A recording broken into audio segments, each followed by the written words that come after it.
Magtanghalian ka ng malamig na shower para maging masaya.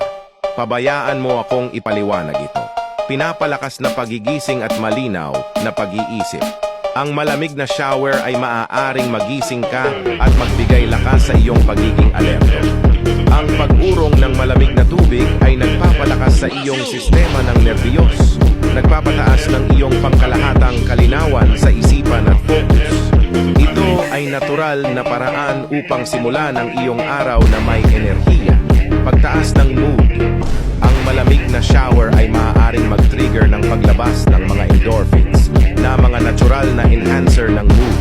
Ito ay maaaring magdala ng pagbawas ng mga damdamin ng depresyon at pagtaas ng mga damdamin ng kasiyahan.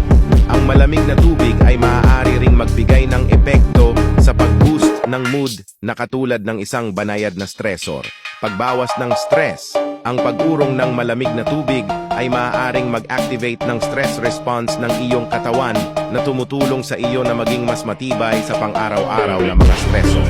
Ang pag-eepekto sa malamig ay maaaring magbawas din ng antas ng hormone ng stress na cortisol. Pinaigandang pagtulog. Ang pagtanghalian ng malamig na shower bago matulog ay maaaring makatulong na ibaba ang temperatura ng iyong katawan na makakatulong sa mas mahusay